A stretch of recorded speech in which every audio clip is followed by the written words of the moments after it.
Sainte Thérèse de l'Enfant Jésus, docteur de l'Église. Sainte Thérèse de l'Enfant Jésus, c'est très difficile de raconter sa vie. Il faut le reconnaître. Si on veut vraiment connaître sa vie et connaître le charme qui émane du récit qu'elle a fait elle-même de sa vie, il n'y a rien à faire. Il faut acheter et lire, ou alors trouver sur Internet son livre qui s'appelle « L'histoire d'une âme », son autobiographie qu'elle a écrite lors de sa maladie alors qu'elle avait 23-24 ans. Et elle devait mourir de la tuberculose à cet âge-là. Donc il ne faut pas se faire d'illusions sur cette vidéo, il faut la regarder simplement, je dirais, comme une première approche, qui va raconter quelques anecdotes et qui, je dirais, à travers la médiation que je vais être, va essayer de rapporter un petit peu la profonde spiritualité de la vie spirituelle, justement, la spiritualité de Sainte Thérèse de l'Enfant Jésus, elle qui, de manière simple, vivante, adaptée à tout le monde, a su expliquer ce que la grande Sainte Thérèse d'Avila avait expliqué, elle, à travers un traité théologique de haut niveau qu'on appelle le château intérieur. D'autres personnes, et en particulier nos parents, nos grands-parents qui la connaissaient, l'appelaient la petite Sainte Vierge, et ils savaient que, juste avant de mourir, elle avait dit cette phrase-là, qui doit nous inciter à la prier sans cesse. « Je passerai mon ciel à faire du bien sur la terre ». Avant de raconter sa vie, je voudrais raconter simplement une anecdote parmi les milliers que pourraient raconter tous ceux qui ont invoqué Sainte Thérèse de l'Enfant Jésus. Ça se passe en Algérie, vers 1962, au moment où l'Algérie prend son indépendance par rapport aux Français et où ils chassent non seulement l'armée française, mais aussi les habitants chrétiens venant de France, les colons. Et à un moment donné, il y a dans un ministère une femme qui est pour le coup algérienne, de nationalité depuis toujours, mais qui est devenue catholique. Et elle apprend par le ministère que tous ceux qui sont chrétiens perdront leur emploi de fonctionnaire. Pour elle, c'est une véritable catastrophe. Par son métier, par les quelques sous qu'elle gagne, eh bien, ça lui permet d'aider sa mère à vivre. Et donc, elle garde cela dans son cœur. Mais elle décide d'aller simplement confier sa peine dans la chapelle de Sainte Thérèse de l'Enfant Jésus qui est à Alger. Et c'est tout. Et elle revient à son travail. Et voilà qu'elle est convoquée carrément par le ministre qui est chargé du ministère de l'Intérieur, qui lui dit « Mais qu'est-ce que c'est que cette histoire? Vous avez bafoué votre devoir de réserve. Sort à peine de chez moi une femme qui est venue plaider votre cause afin que vous ne perdiez pas votre travail. » Et évidemment, la pauvre femme, toute confuse, de dire « Mais je n'ai parlé à personne, je n'ai parlé à personne. Comment ça? Comment osez-vous dire que vous n'avez pas parlé à personne? Elle sort d'ici, c'était une femme voilée d'ailleurs. » Et la pauvre femme, tout d'un coup, a une intuition. Elle sort de sa poche, de son portefeuille, une photo. Et elle dit au ministre « Est-ce que par hasard, ce ne serait pas cette femme-là » Et le ministre de dire « Mais bien sûr, vous voyez bien, vous avouez, vous la connaissez. Donc, vous allez être renvoyé de votre travail, et immédiatement. » Et la femme de répondre au ministre « Monsieur le ministre, vous savez, cette femme qui est venue vous voir, elle est morte depuis presque 100 ans. C'est Sainte Thérèse de l'Enfant Jésus. Et la seule personne à qui j'ai parlé de la peur que j'avais de perdre mon travail, c'est Sainte Thérèse de l'Enfant Jésus en allant prier à sa chapelle tout à l'heure. » On le voit par cet exemple, quand Sainte Thérèse promet qu'elle passera son ciel à faire du bien sur la terre, c'est pas seulement pour des choses spirituelles, même si c'est essentiellement cela, parce que du ciel, évidemment, elle veut nous entraîner vers la vie éternelle. Mais c'est aussi dans ces petites choses de la vie, et on peut compter sur elle. Parce qu'il est évident que, devant une telle plaidoirie qu'avait fait Sainte Thérèse pour cette pauvre petite dame, que le ministre n'osa évidemment plus la renvoyer. Et même, je dirais, renonça au reste. Alors qui est-elle? Eh bien d'abord, elle naît le 4 janvier 1873. Elle naît en Normandie, à Alençon.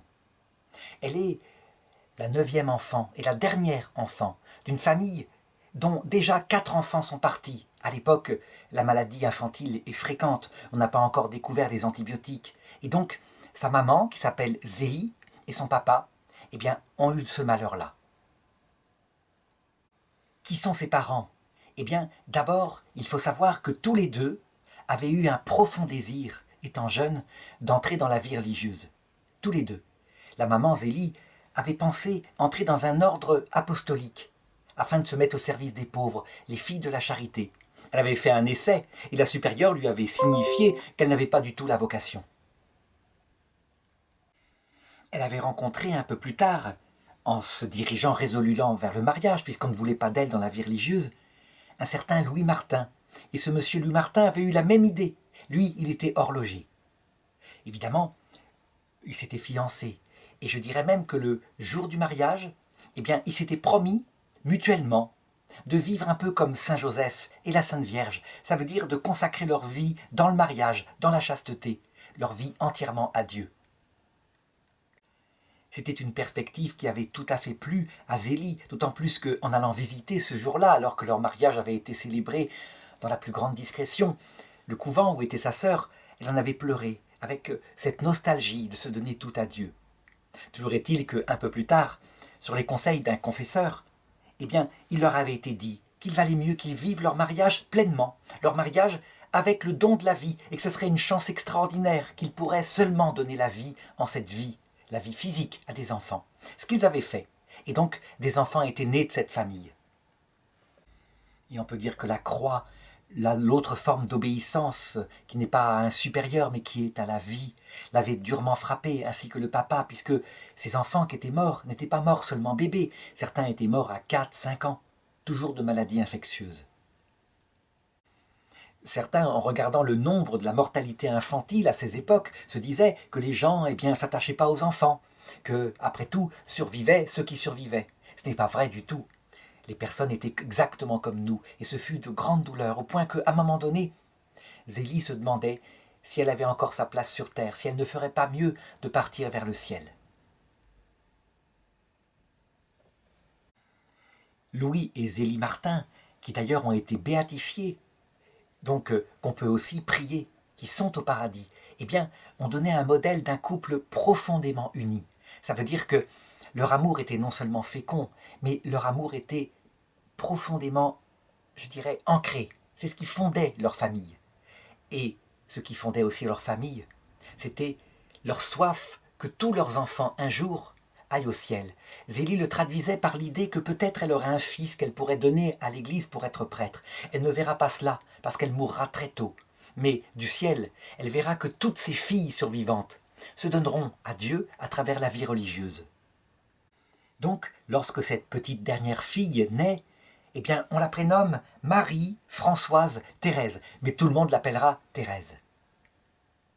Elle est évidemment la petite poupée de toutes ses sœurs. Je dirais, tout le monde veut s'en occuper, on la chérit, on la gâte.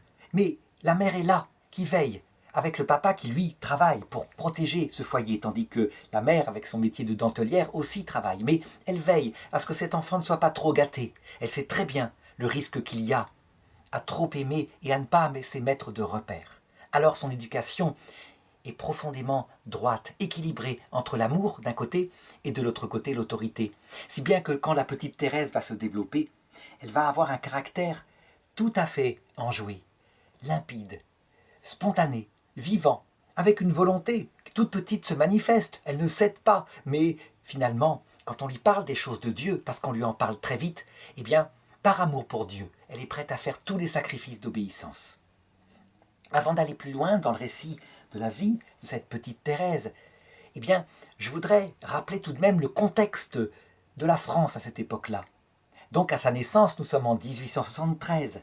3 ans plus tôt, la France a connu la grande défaite contre les Prussiens. Il y a eu une guerre, Napoléon III l'a déclenchée, et ça a été une défaite terrible pour la France. Mais une défaite que la France n'a pas du tout digérée.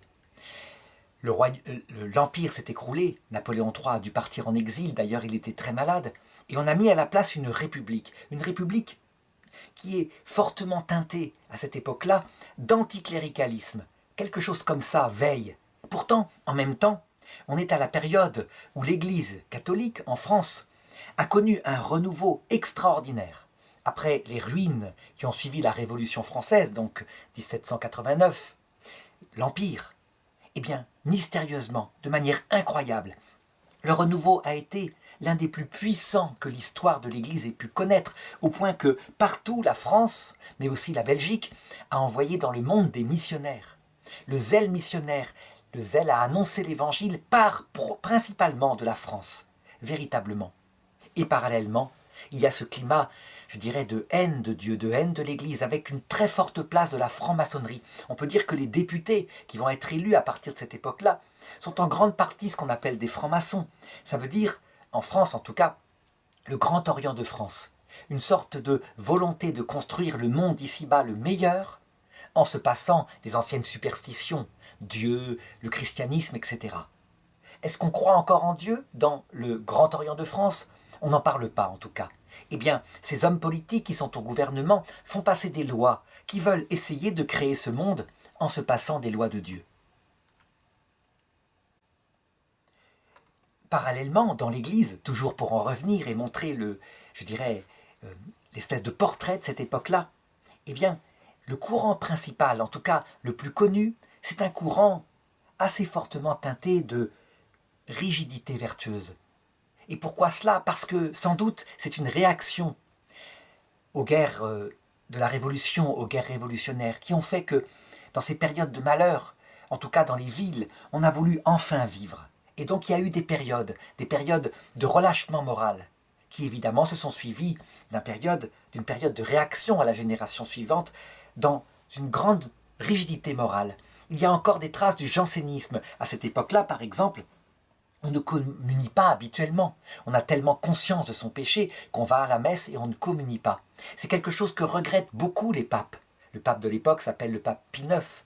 Et c'est le pape Saint Pie X qui, plus tard, après la mort de Sainte Thérèse d'ailleurs, essaiera de combattre ce courant janséniste en permettant la communion très très tôt. Toujours est-il que on voit une très grande vertu quelque part, qui souvent est une apparence parce que ça n'empêche pas les hommes d'avoir des maîtresses, et d'autre part, un zèle missionnaire intense. Donc c'est une église qui encore une fois est en crise, mais en tout cas qui est dans une période de haute ferveur. L'autre idéologie qui se développe en France à partir de cette période-là, eh bien, c'est l'idée de la revanche. Récupérer l'Alsace-Lorraine, se venger du Bosch. Et on peut dire que dans les écoles, eh bien, cette idéologie de plus en plus se met à être enseignée. Et ça prépare déjà ce qui se passera en 1914, les guerres mondiales. Ça veut dire que l'idéologie nationaliste est quelque chose qui vraiment est prégnant, y compris chez les catholiques. Pourquoi est-ce que je décris ce portrait de l'Église? Eh bien parce que c'est dans ce monde contrasté que va pousser la sainteté de cette famille. Et ce qui est caractéristique de cette famille-là, c'est que certes, les parents s'intéressent à la politique, mais ils en préservent relativement les enfants, de manière à ce que leur enfance se fasse dans un développement harmonieux. Et ils auront bien le temps, à l'âge adulte, de s'intéresser à ces choses-là. Donc, Sainte Thérèse de l'Enfant Jésus parle très peu de la politique, même si elle s'informe, mais elle parle très peu de ces choses que je viens d'indiquer. Pour le moment, c'est un petit bébé, et la grande difficulté qu'a la maman, c'est qu'elle n'arrive pas à lui donner suffisamment de lait. Sans doute est-ce le début de ce cancer du sein qui l'emportera 5 ans plus tard. Toujours est-il que, voyant que la petite Thérèse dépérit, eh bien, on se dit que le mieux, c'est de la mettre à la campagne et de trouver une brave nourrice qui vient d'avoir un bébé qui a beaucoup de lait et qui pourra la nourrir. Il n'est pas question de lui donner du lait de vache, c'est trop riche pour un enfant. Surtout que souvent on le mélange avec de l'eau qui est mal stérilisée, ce qui fait que beaucoup d'enfants meurent à cause de cela. Donc, cette nourrice va la prendre pendant 1 an, et là, elle va se développer et devenir un bébé bien joufflu. Souvent, ces femmes de la campagne, elles savent élever les enfants, et donc elles savent mettre l'amour et l'autorité comme il le faut, aussi bien que quand elle revient, elle est bien équilibrée. Et la maman, à ce moment-là, reprend son rôle en mesurant, adapté à son âge, l'amour et l'autorité, de telle manière à ce que sa croissance se fasse psychologiquement de façon harmonieuse. Et ce qui se passe souvent dans les familles, quand la maman porte un peu l'autorité, eh bien c'est que le papa, lui, il va se mettre à équilibrer. D'où l'intérêt d'avoir 2 parents, je dirais, véritablement complémentaires, un homme et une femme. Il va équilibrer, lui, du côté d'un grand amour. Sa petite fille, il la chérit plus que tout. C'est sa petite reine. Il la promène dans le jardin, il l'emmène où il peut, etc. Vraiment, il va se faire une proximité entre cette petite fille et son papa qui va être intense. Il est certain que s'il n'y avait eu que ce papa gâteau, eh bien, il aurait manqué le pôle d'autorité. Alors la maman le met, et elle est pragmatique, elle le fait. Elle l'a fait d'ailleurs pour toutes ses filles. Elle le dit d'ailleurs, à propos de Pauline, la sœur aînée. Eh bien, je ne l'ai pas gâtée. Toute petite, je ne lui cédais rien, mais tout de même sans la martyriser. Mais il fallait qu'elle cède quand elle ne voulait pas. Elle le sait, cette maman, elle le sait. Si, dès le départ, tout petit, on met les repères, tout en les équilibrant avec l'amour, et bien après le reste de l'éducation se fait. Et on peut semer sur cette bonne terre le reste, à savoir par exemple le fait de parler aux enfants de Dieu. Et c'est ce qu'elle fait avec sa foi intense, et le papa aussi, à savoir que cette vie, et ils leur disent, cette vie, elle prépare un autre monde, une autre vie plus belle, et donc elle a un sens profond. Si bien que ces enfants, eh bien, comblés par une direction humaine et aussi par une direction spirituelle, vont être extrêmement équilibrés. Et il le faut bien, parce que voilà qu'en 1876, alors que la petite Thérèse n'a que 3 ans, tout d'un coup, la maman ressent une forte douleur dans le sein. Elle va consulter le médecin. Il palpe et il se rend compte qu'il y a une grosseur, il y a une tumeur. C'est un cancer, manifestement. Et on sait ce que ça veut dire à cette époque-là, un cancer du sein. Pas de remède, pas de chimiothérapie, rien du tout. On peut dire que cette maman est bouleversée par cette nouvelle et elle supplie Dieu, y compris en se rendant à Lourdes en pèlerinage, de lui laisser un moment de vie pour qu'au moins, ces petites filles et la petite dernière Thérèse puissent avoir reçu suffisamment d'amour et d'autorité. Sa crainte, c'est que, évidemment, son mari, je dirais, aussi généreux qu'il soit, eh bien, soit comme démuni. Lui, il s'appuie tellement sur elle. Elle est un peu l'âme de la maison, elle le sait. Durant son pèlerinage à Lourdes, eh bien, elle est prise d'une intuition, à savoir que, certainement, Dieu et la Vierge Marie s'occuperont de ses enfants, des orphelins, lorsqu'elle sera partie. Alors, profondément, elle se soumet à la volonté de Dieu. Et c'est une forme d'obéissance, finalement, qui n'est pas un supérieur, mais qui est encore une fois une obéissance à la vie.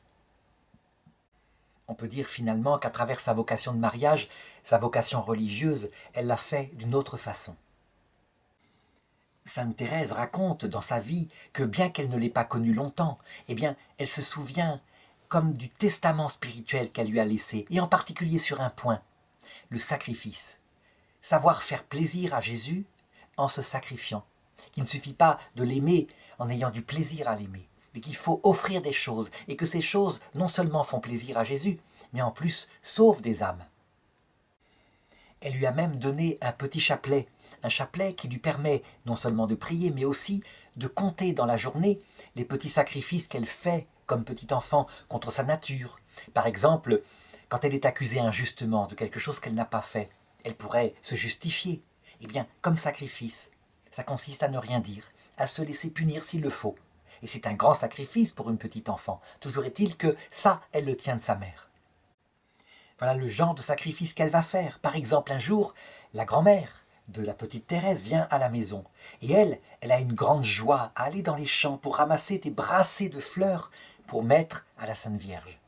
Et voilà que la grand-mère la voit arriver avec ses fleurs et elle lui dit « Mais c'est merveilleux, donne-les-moi, je vais les ramener à ma maison. » Eh bien la petite Thérèse, une par une, les lui donne.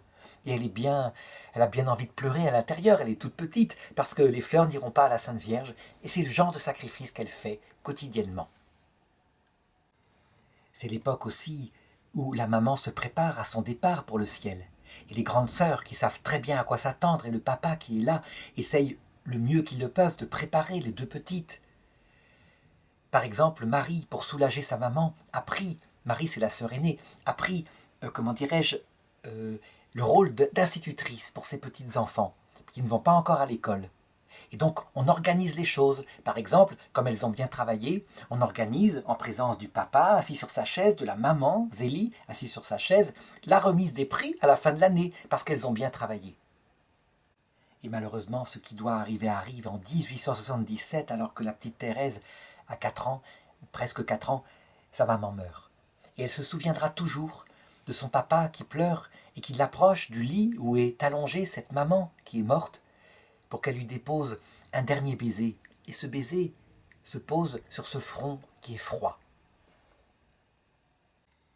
Le choc est grand dans la famille, mais les petites ne s'en rendent pas compte, et puis les sœurs aînées sont là, si bien que la petite Thérèse, se précipitant dans les bras de Pauline, l'une de ses grandes sœurs, lui dira « C'est toi qui seras maintenant ma maman ».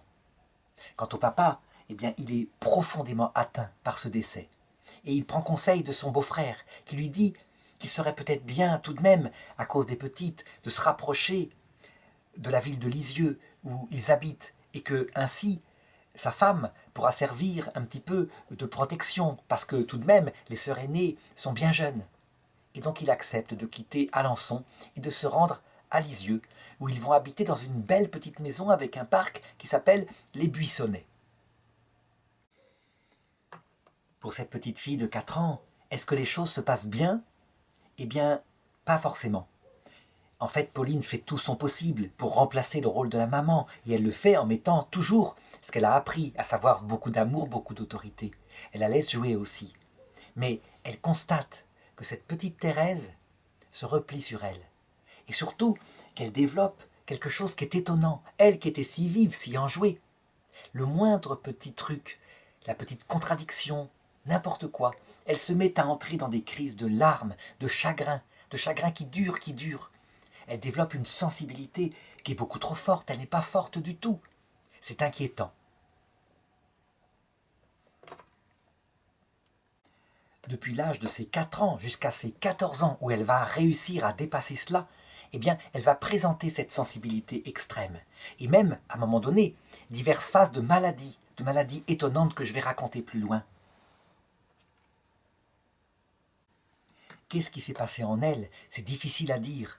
Mais ce qui est certain, c'est que tout ce qu'elle vit là, elle le racontera plus tard. Et surtout, elle en gardera, je dirais, une sorte de forte expérience qui peut nous servir à tous. À savoir que ces désagréments psychologiques que peut vivre un enfant, manifestement, n'ont aucun rôle pour empêcher la sainteté. Et que je dirais, c'est avec cette psychologie, qui là, en l'occurrence, a été traumatisée par la mort de cette maman, qu'on doit devenir saint. Toujours est-il que, à notre époque, une petite fille, je dirais élevée dans un contexte de perfection, perfection morale, perfection religieuse, une petite fille avec une forte sensibilité, on pourrait s'inquiéter, on pourrait dire qu'elle va développer un tel sens de la perfection pour plaire à son père, pour plaire à ses sœurs, que ça pourrait donner plus tard, à l'adolescence, l'anorexie mentale par exemple, ou quelque chose comme cela.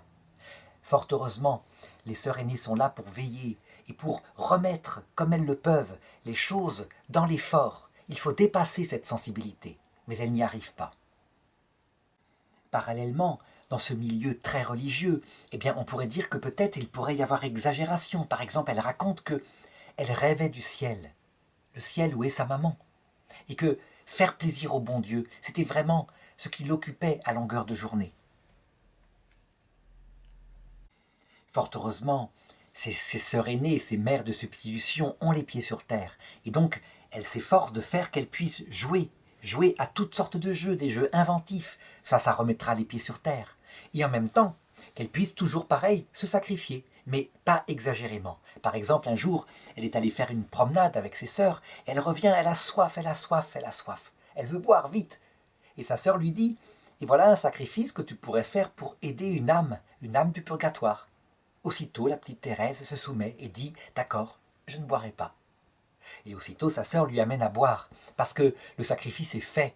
Elle avait accepté et l'obéissance suffit bien. Après, il faut boire. La santé physique, c'est important. Donc, on le voit, dans une éducation chrétienne, la part de la religion est essentielle. Elle donne le sens à la vie. Mais il ne faut pas oublier les aspects humains qui doivent être là. Et on peut très bien avoir une très forte je dirais, un très fort sens de Dieu, et par ailleurs, d'autre part, au point de vue psychologique, ne pas être totalement encore équilibré. Il faut travailler sur les 2 points, à savoir Dieu, certes, et les pieds sur terre, comme il le faut. Je voudrais raconter une anecdote qui manifeste quel est le tempérament profond dès cette époque-là, et aussi son intelligence spirituelle à Thérèse. La grande sœur Léonie qui est devenue grande et qui donc n'a plus besoin de ses jouets, décide un jour de faire plaisir aux deux petites en apportant un panier où il y a tous les jouets, c'est-à-dire toutes sortes de choses, et au-dessus une belle poupée. Et elle leur demande de choisir ce qui leur plaît. Alors, on commence par la plus grande. Et la plus grande réfléchit, et elle choisit finalement quelque chose qui lui plaît dans la corbeille. Et ensuite, c'est le tour de la plus petite, c'est-à-dire de Thérèse. Thérèse réfléchit quelque temps et dit à sa sœur « Eh bien, je choisis tout. » Et elle prend tout. Eh bien, cette anecdote, elle s'en servira plus tard, en ce qui concerne la vie spirituelle, pour expliquer ceci. J'ai compris que chaque âme est libre de répondre aux avances de notre Seigneur, de faire peu ou de faire beaucoup, pour son amour. En un mot, de choisir entre les sacrifices qu'il demande. Mon Dieu, je choisis tout. Je ne veux pas être sainte à moitié. Cela ne me fait pas peur de souffrir pour vous. Une petite remarque théologique à ce niveau. Comment se fait-il que cette famille profondément croyante apprenne ainsi à des petits enfants le rôle de la souffrance? On peut être surpris à une époque, je dirais plus de 100 ans plus tard, où on dit partout que la souffrance, ça ne sert à rien, que le Seigneur ne nous veut pas souffrants.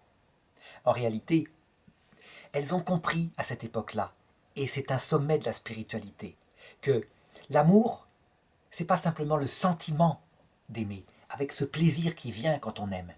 L'amour, obligatoirement, puisqu'il devient chercher le bien d'autrui, il se nourrit de sacrifices. Puisque justement, on renonce à son propre plaisir pour le plaisir et le bonheur d'autrui. Donc, l'amour se nourrit de sacrifices. On se dépasse par le sacrifice. Eh bien, c'est ce qu'apprennent ces sœurs à Sainte Thérèse.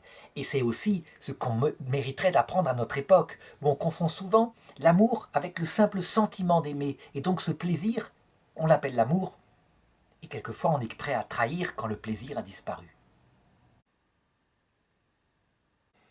Eh bien, Sainte Thérèse l'a compris dès cette petite enfance, lorsqu'elle est mise en pension chez des bénédictines à 8 ans, parce qu'il faut bien qu'elle ait une école un petit peu plus développée. Eh bien, très vite, devant ses bons résultats scolaires, elle va être persécutée et assez moquée par les autres petites filles, et on le sait à cet âge-là comment on peut être méchant. Eh bien, elle va continuer ses sacrifices. Ça veut dire qu'elle n'en parle pas. On apprendra qu'elle a été finalement une enfant souffre-douleur à son école que plus tard, lorsqu'elle l'écrira alors qu'elle est prête de mourir dans son journal intime. Alors est-ce que ça veut dire maintenant que cette petite Thérèse n'est que sacrifice, don de soi? Pas du tout. Il faut mélanger cela de plaisir. Et les plaisirs, celui qui va nourrir la petite Thérèse dans son enfance, c'est le plaisir de la lecture en particulier. Elle aime lire, elle aime partir avec son imagination dans des romans, et les romans de chevalerie en particulier l'intéressent beaucoup, mais aussi les vies de saints. À cette époque, on nourrit les enfants chrétiens par des vies de saints, qui sont finalement des romans d'héroïsme équivalents. Elle aime beaucoup lire la vie de Jeanne d'Arc en particulier, parce qu'en Jeanne d'Arc, il y a quelque chose qui correspond à son tempérament, ce tempérament extrêmement volontaire, et en même temps cet amour qui va jusqu'à la mort, mais qui combat en même temps. Donc toutes les vocations qu'elle espère vivre, elle les retrouve dans Jeanne d'Arc. Ça la marquera d'ailleurs toute sa vie, et on sait que plus tard, lorsqu'elle sera au monastère du Carmel, eh bien, à l'occasion d'une récréation, elle préparera une pièce de théâtre avec d'autres sœurs, et elle jouera le rôle de Jeanne d'Arc, justement. Voilà une des photos qu'on voit d'elle, en costume de Jeanne d'Arc avec les boulets, les chaînes, lorsqu'elle est dans sa prison au moment de son procès.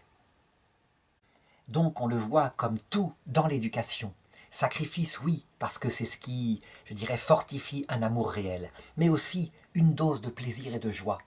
Par exemple, elle a à l'école une camarade qu'elle aime beaucoup, d'une amitié, je dirais, particulière. Ça veut dire, elle la trouve sympathique, elle s'amuse bien avec elle. Un jour, cette camarade part quelques mois, et lorsqu'elle revient, elle se précipite vers elle, elle la retrouve enfin, et l'autre ne lui manifeste qu'indifférence. Ça va beaucoup la marquer, cette chose-là. En particulier lorsqu'elle parlera plus tard de ce qu'on appelle le vœu de chasteté. On pense souvent que le vœu de chasteté, c'est simplement à propos de la sexualité. Non, c'est aussi dans la vie religieuse à propos des amitiés particulières. Ça veut dire que si on va vers une sœur uniquement parce qu'on a de la sympathie pour elle, c'est pas ce que veut le Seigneur. Dans le vœu de chasteté, on va vers toutes les sœurs, parce qu'elles sont nos sœurs. On les aime à équivalence, à égalité, ou plutôt chacune particulièrement, un peu comme le ferait une maman pour tous ses enfants, y compris celui pour qui peut-être elle a moins de sympathie. Autre leçon qu'elle gardera de l'attitude de cette camarade, eh bien, c'est l'idée que les amours humains, les amitiés humaines, sont très inconstantes et qu'il lui faut sans doute plus de l'absolu, quelque chose qui ne soit pas destructible comme cela. Elle écrira plus tard « Comme je remercie le Seigneur de m'avoir fait trouver amertume dans les amitiés de la terre. Avec un cœur comme le mien, je me serais laissé prendre et couper les ailes. Alors, comment aurais-je pu voler ?» L'avis des religieuses du pensionnat où elle est, eh bien, c'est un avis où elles ne remarquent absolument pas qu'elles ont la future Sainte Thérèse. Elles disent que c'est une enfant obéissante, discrète, etc. et qu'elle est bien perturbée, ou plutôt pas toujours concentrée à la prière avec les autres. C'est que, en fait, Sainte Thérèse a déjà appris à s'intérioriser, si bien que les prières récitées ensemble, ben, c'est pas tellement sa façon de prier. En 1883, elle a 10 ans, et voilà que sa petite mère de remplacement, Pauline, vient la voir et lui annonce qu'elle va rentrer au Carmel. Pour Sainte Thérèse, qui, je l'ai dit, est sensible à tout, qui pleure pour tout, eh bien c'est un chagrin absolu. Et Pauline ne sait pas que faire pour la consoler, pour lui expliquer. Et elle va lui donner, je dirais, un enseignement spirituel, en lui expliquant qu'il faut véritablement tout donner au Seigneur, et que cette séparation ne sera que provisoire, mais que, en s'appauvrissant des attaches de la terre, elle sera mieux, je dirais, mieux donnée aux attaches éternelles. Il va se passer alors dans son cœur un combat intime, un combat spirituel. Elle passe, je dirais, d'une volonté d'écouter ce que lui a dit Pauline, donc de tout donner au Seigneur, et elle commence à penser au Carmel. Mais en même temps, elle se dit que Pauline, décidément, est perdue pour elle. Elle ne pourra plus la voir qu'à travers des grilles quelque temps, elle ne pourra plus lui confier les trésors de son cœur. C'est un vrai déchirement. Il a dû se passer quelque chose de grave parce que quelque temps après, elle tombe malade. Et elle tombe malade, les médecins sont appelés, on ne sait pas ce qu'elle a. C'est une maladie qui semble nerveuse. Elle reste comme abattue, les yeux perdus dans le vide, sur son lit, et tout d'un coup elle se redresse, et elle regarde dans le vide, et on est obligé de la forcer pour qu'elle se recouche. On ne sait pas quoi faire. C'était vide. Elle est en train de dépérir. C'est une grande inquiétude pour toute la famille, et pour le papa. Monsieur Martin va auprès de son lit, et elle le regarde fixement, elle ne le reconnaît même plus. C'est quelque chose donc de grave. Quant à Pauline, qui est au couvent, eh bien elle se dit que ça vient peut-être de son entrée au couvent. C'est trop brutal pour cette sensibilité si forte. Que faire? Est-ce qu'il ne vaut mieux pas sortir du couvent un certain temps pour s'occuper d'elle? Entre ces crises extrêmement fortes, eh bien, elle va mieux. C'est bien qu'on l'emmène pour la prise d'habit de Pauline. Elle la voit en robe de mariée, comme ça se fait, puisqu'elle va se fiancer avec Jésus. Et elle va mieux, semble-t-il, pour retomber dans la maladie le lendemain, avec ses maux de tête qui la reprennent. Et elle appelle, dans son délire, ses sœurs qui viennent tout d'un coup vers elle, et on ne sait pas quoi faire. Alors on commande des neuvaines, on prie, on supplie le ciel, et rien n'y fait. Alors à un moment donné, désespérée, n'y tenant plus, la grande sœur Marie va vers la statue de la Vierge dans la maison et se jette à ses pieds. Et les deux autres sœurs se précipitent aussi. Et ce fut un cri de douleur. Et comme dira Sainte Thérèse plus tard, manifestement, ce cri de douleur força le ciel à agir, et le ciel agit. Voilà ce qu'elle racontera plus tard. J'étais tournée vers la statue, et voici que je vois celle-ci qui s'anime, qui devient vivante, et tellement belle que je ne trouverai jamais d'expression pour rendre cette beauté divine. Son visage respirait une douceur, une bonté, une tendresse ineffable. Mais ce qui me pénétra jusqu'au fond de l'âme, ce fut son ravissant sourire. L'effet est immédiat. Elle se sent tout de suite rassurée, calmée. Il jaillit de ses yeux des larmes, et ses sœurs les voient, ces larmes-là.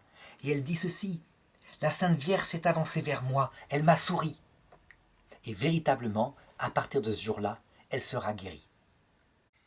C'est une grâce extraordinaire qu'elle a reçue. Et beaucoup, en écoutant cette vie, doivent se demander, mais comment se fait-il que, pour nos enfants, lorsque arrive l'âge de la première communion, souvent, il n'y a pas cette présence, il n'y a pas cette ferveur. Comment se fait-il qu'à cette époque-là, il y avait si facilement cette présence de l'Esprit Saint, de la Vierge Marie, qui venait au point que la ferveur existait chez les enfants? Eh bien, on peut dire que peut-être c'est une période où l'Esprit Saint se cache un certain temps, parce qu'il faut, mais que, à cette époque-là, en tout cas, la petite Thérèse va bénéficier de cette grâce insigne. Et il appartient au ciel seul de redonner cette présence, comme quand il le voudra. Toujours est-il que sa soif de faire sa première communion se révèle encore plus profonde après cette guérison miraculeuse. Évidemment, à l'époque, je l'ai dit, c'est impossible. Elle devra attendre. Et finalement, le curé l'interroge. Elle connaît absolument le catéchisme. Il l'appelle même son petit docteur. Et donc, elle va pouvoir faire sa première communion avec une ferveur qu'on retrouve chez beaucoup de petites filles de cette époque-là, de petits garçons aussi. C'est absolument étonnant. Elle va bientôt aussi recevoir le sacrement de confirmation. Et cette grâce qui fait d'elle une combattante pour le Christ. La grâce de la plénitude de la force. On ne prépare pas, à cette époque-là, la confirmation de n'importe quelle manière. Elle connaît les 7 dons du Saint-Esprit. Elle sait à quoi correspond le don de sagesse, d'intelligence, de science, de force, de crainte, de piété, etc.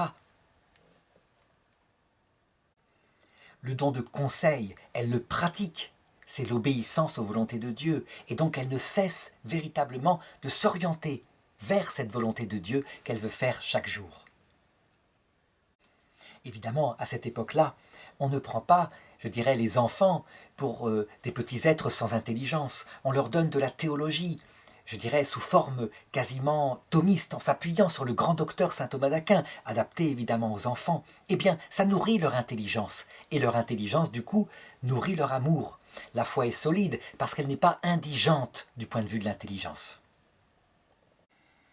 Évidemment, ces cérémonies se font avec cette belle robe blanche, avec aussi des cadeaux qui suivent, mais on peut le dire, seul le premier baiser à Jésus, puis pour la confirmation, la grâce de l'Esprit Saint qui vient dans son cœur l'intéresse, véritablement.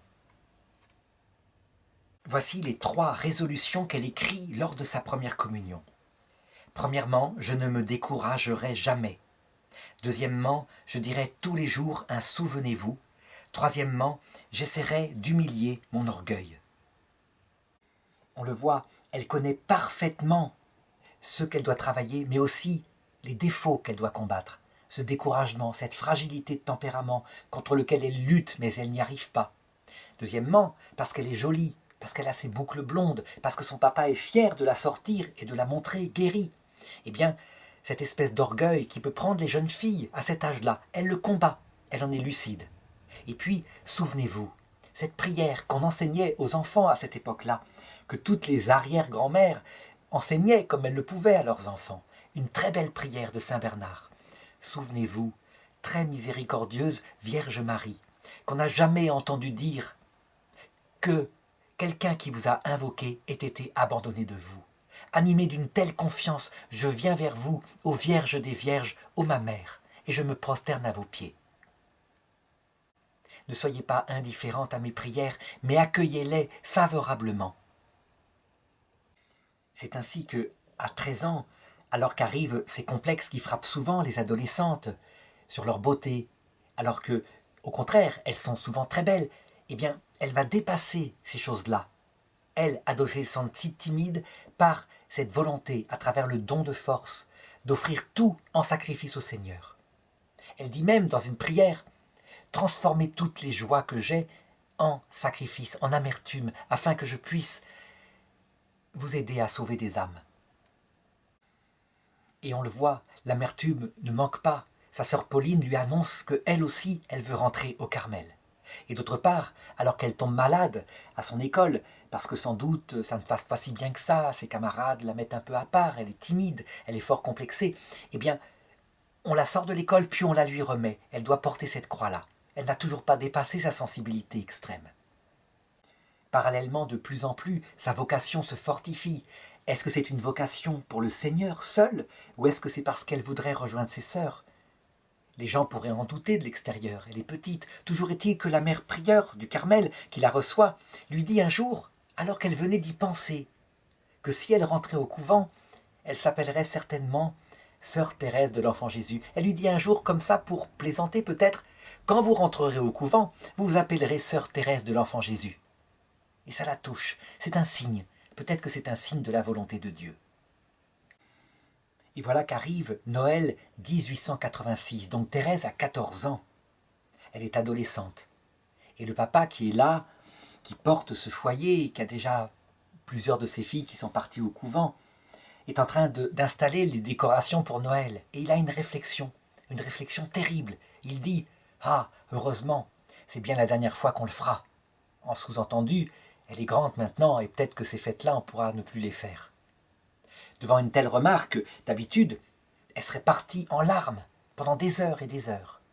Et elle dit qu'elle a décidé ce jour-là de ravaler ses sanglots et de prendre sur elle et de ne pas pleurer, d'être forte en se servant du don de force qui lui avait été donné à sa confirmation. Et c'est ainsi qu'elle va d'un coup guérir de son hypersensibilité. Elle va redevenir forte et joyeuse, ce qu'elle était quand elle était toute petite. Le changement est spectaculaire. À partir de ce jour-là, donc qui vient de sa propre volonté, d'un effort de vertu sur elle-même, elle va dire qu'elle va se mettre à avancer à pas de géant. En fait, ce jour-là, elle est devenue sans doute une adulte. Et du coup, elle se détermine à 14 ans pour sa vocation. Elle en est sûre, elle se consacrera à Dieu et à Dieu seul. Mais comment se consacrera-t-elle? Elle hésite. À un moment donné, elle se dit « Je deviendrai missionnaire.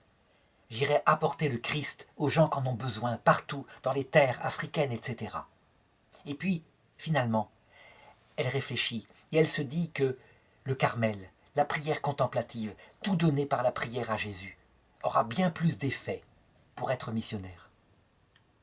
Céline, qui est sa confidente à cette époque-là, expliquera comment elle s'est déterminée. Elle estimait qu'il est plus dur pour la nature de travailler sans voir jamais le fruit de ses labeurs, sans encouragement, sans distraction d'aucune sorte, que le travail pénible entre tous est celui qu'on entreprend sur soi-même pour arriver à se vaincre. On le voit, c'est une analyse profondément contemplative, à savoir qu'elle sait que les fruits viendront du Christ seul, et donc que, en s'offrant dans un Carmel contemplatif, eh bien, on obtiendra plus de fruits, sans doute, parce que tout ce qui est donné et qui est difficile, par amour, porte des fruits pour l'éternité. Le problème qui l'inquiète, c'est comment pourra-t-elle l'annoncer à ce papa si sensible, qui n'a plus déjà sa femme. Elle attend quelque temps, et alors qu'elle a plus de 14 ans, elle finit par se décider. Son papa est dans le jardin, assis sur un banc. Il la voit approcher. Il l'aime plus que tout. C'est sa petite fille. Il espère la garder longtemps avec lui. Il voit des larmes dans ses yeux. Il lui dit « Ma petite reine, dis-moi ce qui te tourmente. » Et elle lui raconte. Elle lui demande la permission de pouvoir rentrer au Carmel, à Noël, avant même qu'elle ait 15 ans. Sa réaction va être simplement de pleurer. Il pleure. Il pensait qu'il la garderait plus longtemps. Mais il ne va jamais la détourner de sa vocation, loin de là, bien au contraire. Il lui dit simplement que, sans doute, elle est un peu jeune et qu'on ne l'acceptera pas si jeune au Carmel. Mais elle plaide tellement sa cause, elle dit qu'elle est déterminée, que c'est sa vocation, que alors il se met à l'encourager. Et il dit qu'il l'aidera du mieux qu'il pourra. Son geste va être ce jour-là de cueillir une petite pâquerette qui est là dans la pelouse et de lui offrir simplement. Elle la gardera toute sa vie, collée à une petite image, si bien que lorsqu'elle écrira plus tard son journal, elle l'intitulera comme ça « Histoire printanière d'une petite fleur blanche ». Évidemment, le consentement de ce papa si gentil ne suffit pas. On le sait, il est gentil, et donc il est venu auprès de l'oncle Guérin. L'oncle Guérin qui joue un peu le rôle d'autorité dans cette famille qu'on a si besoin. Et donc il faut convaincre l'oncle Guérin. Thérèse va le voir. Et lui, il résiste. Il n'en est absolument pas question. Il n'est pas question qu'elle entre au Carmel à 15 ans. C'est quoi cette histoire-là? Jamais il ne cédera. Lui vivant. Que faire? Il a l'autorité dans la famille, finalement. Sainte Thérèse s'en va. Et elle prie pendant 3 jours. Elle prie. de tout son cœur. Puis au bout de 3 jours, elle va revoir l'oncle Guérin. Et il est tout changé. Il lui dit, j'ai eu un signe, j'ai eu un signe. J'accepte ton entrée dans le Carmel. Je sais que c'est la volonté de Dieu maintenant. Et donc il va l'appuyer. Et il faut continuer de franchir des obstacles. Elle est mineure. Et donc on va au Carmel. Et là, elle est reçue par Mère Marie de Gonzague, qui est la mère supérieure du Carmel, qui lui dit que, en ce qui la concerne, il n'y a pas de problème, mais qu'il faut en parler au supérieur du Carmel, au confesseur. Le confesseur, quant à lui, il est catégorique. Il n'en est absolument pas question. À 15 ans, vous n'y pensez pas. Elle n'est absolument pas capable de discerner sa vocation définitive. Il faut attendre au minimum qu'elle ait 21 ans. C'est définitif. Eh bien, qui prend la défense de la vocation de la petite Thérèse? Son père. Et son père dit, mais c'est sa vocation, comment y résister? Alors lui, il lève les bras au ciel et il dit, eh bien, allez en parler à l'évêque, peut-être que l'évêque acceptera. Alors, ni une ni deux, le papa accompagne sa petite fille auprès de l'évêque. Et ce jour-là, comme elle n'a que 15 ans, eh bien, elle a pensé qu'il fallait qu'elle se vieillisse, qu'elle paraisse plus vieux que son âge. Et donc, elle a porté une robe de dame et elle a relevé ses cheveux de manière à ce que ce ne soit pas une coiffure de petite fille. Elle est reçue par l'évêque dans le grand salon et il y a là aussi le vicaire général. On la met dans un fauteuil où elle s'enfonce tellement qu'elle paraît disparaître, ce qui n'est pas pour la mettre à l'aise évidemment. Et là, elle défend sa vocation, elle demande à l'évêque la permission de pouvoir rentrer au Carmel à 15 ans. Évidemment, l'évêque écoute cette surprenante requête et le père la défend et il dit oui, elle a la vocation depuis toujours. Depuis toujours, rit le vicaire général, depuis toujours. Ne me dites pas que ça fait 15 ans qu'elle pense à rentrer au Carmel. Alors Thérèse prend la parole et il dit, peut-être pas depuis 15 ans, mais depuis au moins l'âge de 3 ou 4 ans. Je me rappelle, j'avais la vocation de me donner au Seigneur. L'évêque ne sait pas quoi faire. C'est quelque chose d'absolument inédit. Et donc il dit qu'il va en parler au supérieur des Carmes. À ce moment-là, Thérèse, elle entre en sanglots. Elle sait bien ce que pense le supérieur. Ce sera non. Et donc que sa vocation n'aboutira pas. Le papa ne sait pas que faire pour la consoler. Il lui dit d'être forte et il lui dit qu'il y a une solution. Ils iront à Rome. Il y a le pèlerinage diocésain. Il l'emmènera à Rome et ils poseront la question au Saint-Père. Ils demanderont au Saint-Père lui-même, le pape Léon XIII, la permission d'entrer au Carmel à 15 ans. C'est évidemment un espoir formidable et je voudrais m'arrêter ici pour poser la question. Actuellement, voilà comment on ferait. On dirait à une jeune fille comme ça que l'attente mûrira sa vocation, qu'il n'est pas question qu'elle rentre et que justement, c'est parce que si elle a la vocation, elle restera, qu'elle peut attendre. En fait, c'est ne pas comprendre ce que c'est que cette soif d'absolu. Et on martyrise souvent les vocations de jeunes en les faisant attendre. On ferait mieux, je pense, parfois, quand c'est une vocation absolument forte, de les recevoir. Et parce qu'il y a le risque qu'ils quittent, eh bien de leur donner une formation humaine, mais à travers cette présence au monastère. C'est ce que faisaient dans le temps les bénédictins, qui quelquefois recevaient des enfants même dans le monastère. Il n'était pas question évidemment pour eux de faire des vœux perpétuels, mais ils vivaient la vie des moines, et on voyait si leur vocation se fortifiait ou pas. Pendant ces longs mois d'attente, eh bien, Thérèse ne perd pas son temps. Elle se forme, elle lit. Elle va lire en particulier un livre qui s'appelle « Fin du monde présent et mystère de la vie future » par l'abbé Charles Hamingeon. C'est en fait l'eschatologie, ce qui se passe à l'heure de la mort, où il le raconte avec le langage du temps, qui quelquefois est très dur, qui est encore marqué parfois de jansénisme, avec des descriptions de l'enfer qui sont assez charnelles, mais ça va la marquer profondément. Donc elle se forme en théologie, et ce qui se passe ici, par ce livre qui parle de l'espérance, eh bien c'est que son désir du ciel se fait encore plus fort. C'est important ça, c'est parce qu'il y a un but merveilleux, une vie après la mort, que, je dirais, l'amour reste jeune.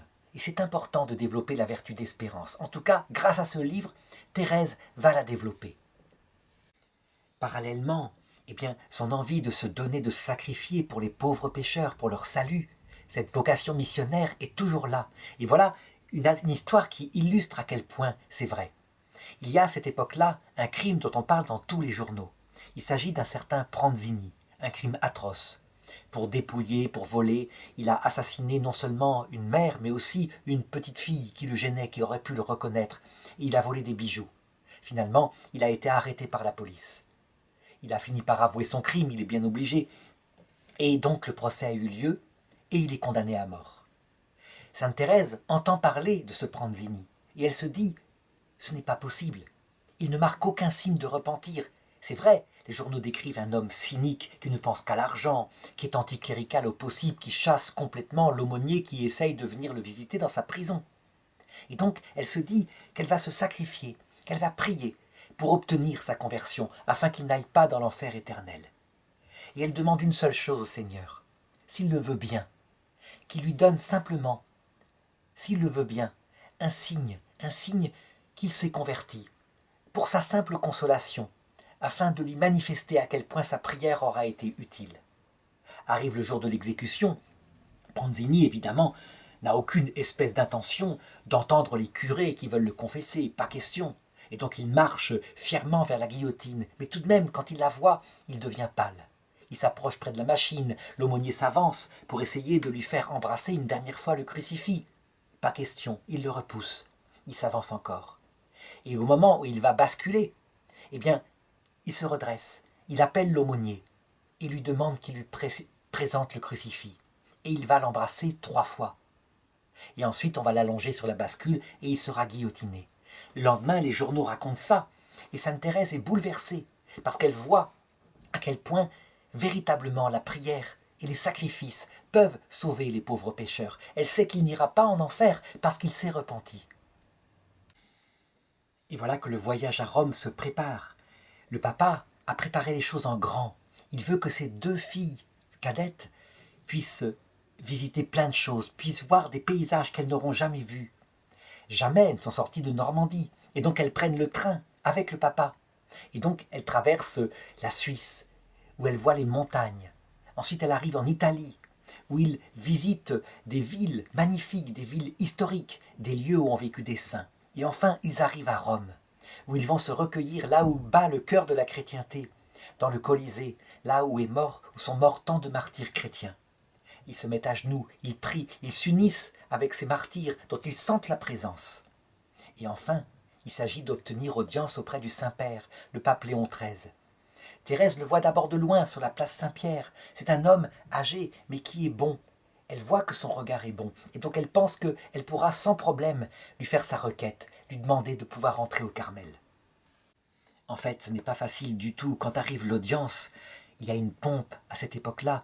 Le pape est assis sur un trône élevé, il y a autour de lui des cardinaux. Et voilà que le groupe des pèlerins de Bayeux s'avance, et le vicaire général de dire « Attention, il est interdit de parler au Saint-Père. » On s'approche, on embrasse son anneau, et puis le suivant s'approche. Évidemment, Thérèse est décontenancée. Elle est venue pour parler au Saint-Père. Elle interroge sa sœur qui lui dit « Parle au Saint-Père, parle quand même !» Et donc vient son tour. Elle s'agenouille aux pieds de Léon XIII. Et là, elle ose parler. Elle lui dit « Très Saint-Père, j'ai une grande grâce à vous demander. » Et le pape se penche vers elle, surpris. Il voit cette très jeune fille. Il écoute. « Parlez, mon enfant. »« Très Saint-Père, en l'honneur de votre jubilé, permettez-moi de rentrer au Carmel à 15 ans. » Le pape se tourne vers ceux qui entourent. Et le vicaire général de Lisieux intervient en disant « Très Saint-Père, c'est une enfant qui veut rentrer au Carmel. Elle est trop jeune, mais les supérieurs sont en train d'examiner son affaire. » Alors le pape se tourne vers Thérèse et dit « Eh bien, vous ferez ce que vous demandent vos supérieurs. » Et Thérèse ne lâche pas le morceau, elle insiste, et elle dit « Très Saint-Père, si vous disiez oui, tout le monde voudrait bien. » Et le pape de répondre, devant son insistance, « Allons, allons, vous entrerez, si Dieu le veut. » Et des gardes nobles saisissent Thérèse pour l'enlever, parce que c'est le suivant qui doit passer. C'est ainsi, le rituel. Elle est profondément déçue. Et voici que dehors il pleut. Elle n'a rien obtenu en apparence. Elle pleure beaucoup. Et son père et sa sœur sont là qui l'entourent. C'est évidemment un grand sacrifice qui lui est demandé, mais sa foi profonde reprend le dessus, et elle se dit qu'elle offrera ceci pour les pauvres pécheurs. et le voyage continue, qui est une grande joie. Et le père, du coup, voyant la joie de ses filles, se dit qu'il va entreprendre un autre voyage, par exemple à Jérusalem, où véritablement elles pourront profiter de la beauté des paysages. Thérèse, évidemment, ne pense qu'à une chose, entrer dans son cher Carmel. Et voilà que Noël approche.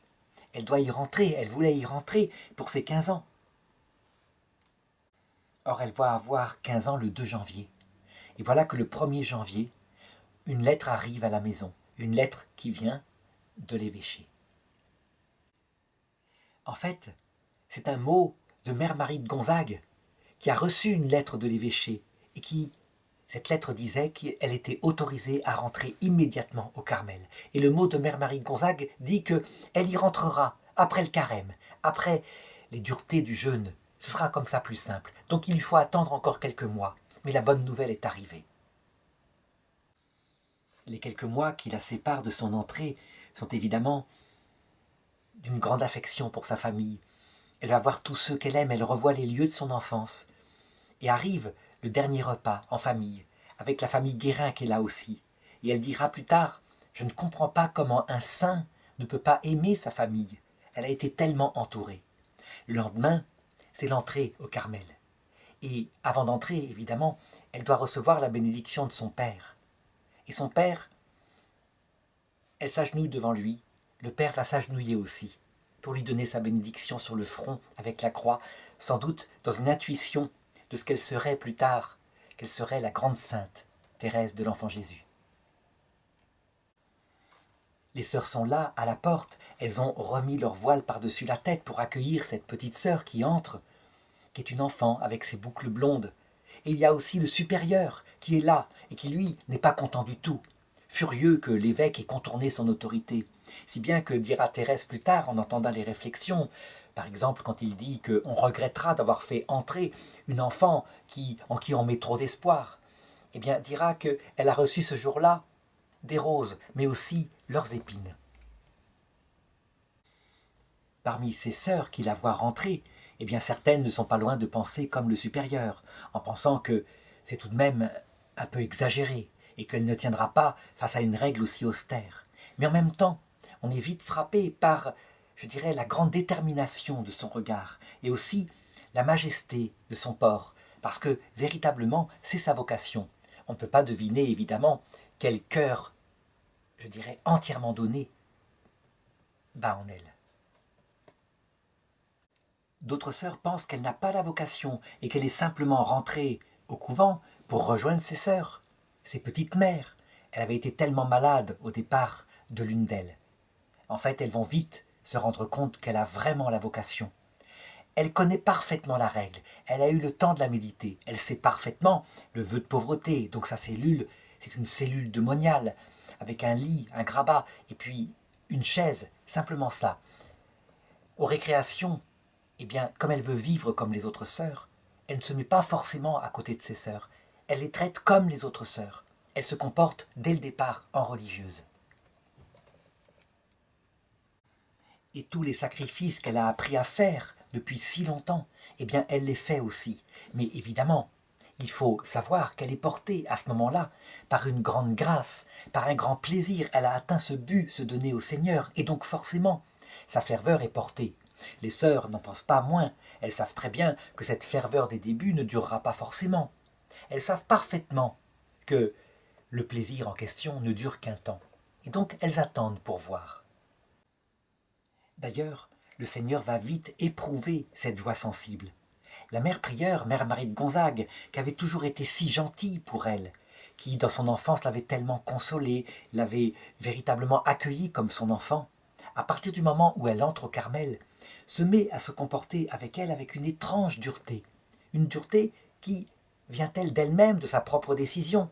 Vient-elle d'une inspiration du Saint-Esprit? Toujours est-il qu'elle ne manque pas une occasion pour l'humilier. Par exemple, un jour, elle l'envoie balayer le cloître. Et voilà qu'elle passe après et qu'elle trouve une toile d'araignée qu'elle avait oubliée. Alors devant toute la communauté, elle l'humilie, elle la fait mettre à genoux en disant « C'est quoi? On voit bien qu'on laisse à une jeune de 15 ans balayer les cloîtres. Nettoyez donc ça, puis après vous reviendrez. » Une autre fois, elle s'en va au jardin, sur un commandement de la maîtresse des novices qui lui a dit d'aller enlever les mauvaises herbes. Chaque jour, elle le fait pendant un certain temps. Et elle tombe sur Mère Marie de Gonzague, qui s'offusque en disant « C'est quoi ce noviciat? On passe son temps à se promener comme ça, à aller en récréation en dehors des temps. » En fait, elle a été envoyée dans l'obéissance. Eh bien, elle ne dit rien. Elle prend sur elle, comme toujours, ses humiliations.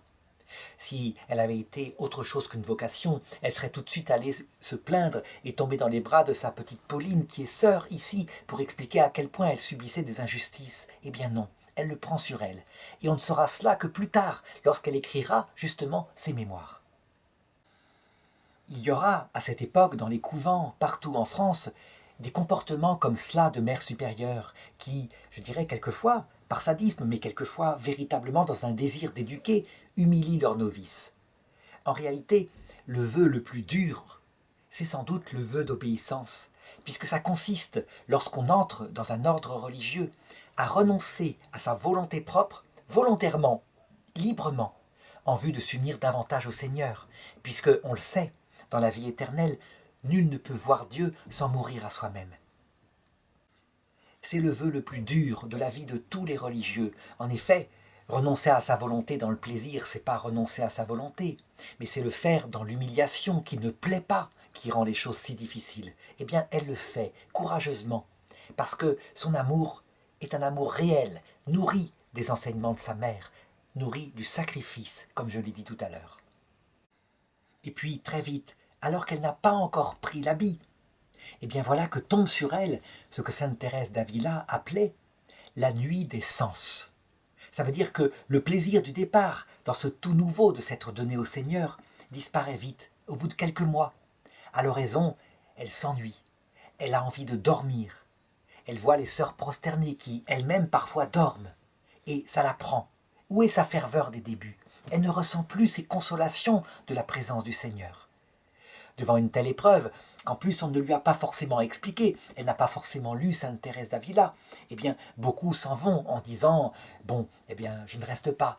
Sainte Thérèse, au contraire, elle va rester, elle va affronter ça en face, avec tous les petits désagréments intérieurs qu'il peut y avoir, comme par exemple, à un moment donné, une sœur qui est à l'oraison.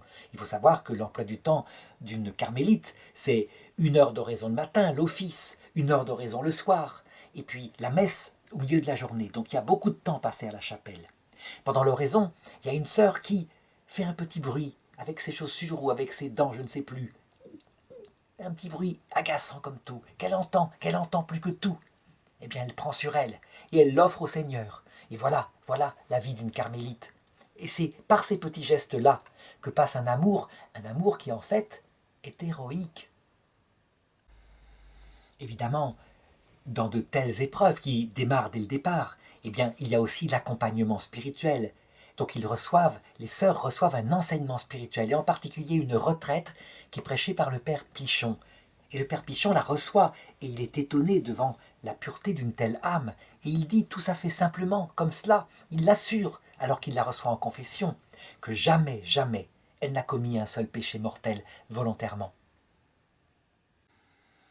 Et il l'engage à en remercier le Seigneur. Elle ne doit, je dirais, cette grâce-là ne vient pas d'elle, il vient du Seigneur. Elle le sait bien. Elle écrira d'ailleurs plus tard dans ses mémoires qu'elle a eu la chance extraordinaire de naître dans une famille qui la portait, et que sans doute si elle était née dans une famille délurée, une famille pervertie, elle serait peut-être devenue une prostituée. Et donc elle est très proche des autres humains, de ceux qui n'ont pas eu sa chance. Elle sait que sa sainteté, elle est due aussi à sa famille. Et d'ailleurs, l'Église le reconnaîtra plus tard, en béatifiant son père et sa mère, et peut-être même bientôt une de ses sœurs. Et voilà qu'arrive bientôt le temps de sa prise d'habit. Voici 10 mois qu'elle est au Carmel, et qu'elle n'a plus de consolation sensible. Ce qu'on appelle des grâces sensibles, elle n'en a plus.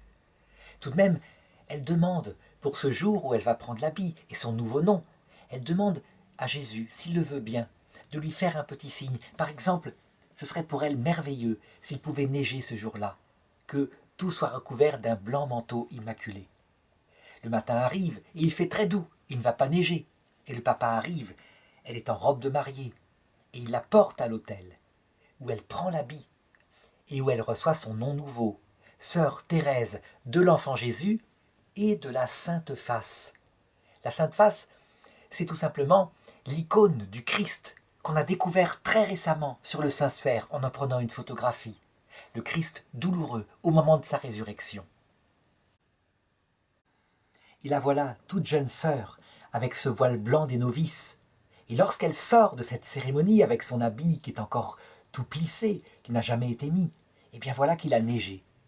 Personne ne comprend, mais elle comprend que c'est un gentil signe, un signe doux donné par son Seigneur pour sa prise d'habit. Et on est fortement touché.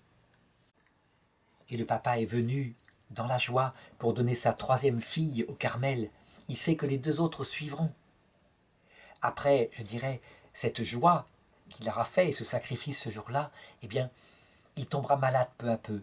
Et des petites attaques cérébrales feront que, peu à peu, sa raison disparaîtra. Il entrera dans une grande vieillesse avec un corps qui est là et qui n'est plus présent à ce monde. Lui aussi sera béatifié. On peut dire qu'il a tout donné.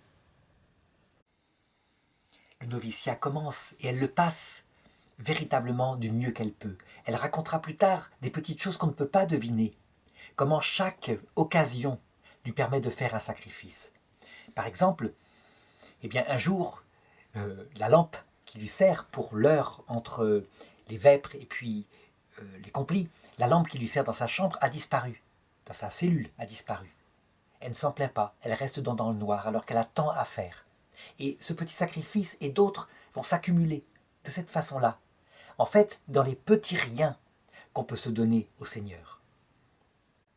À table, par exemple, eh bien, elle semble tout aimer. On ne peut pas savoir ce qu'elle n'aime pas, si bien qu'on prend l'habitude, finalement, de lui donner les restes, et toujours avec le sourire, elle prend les restes, simplement.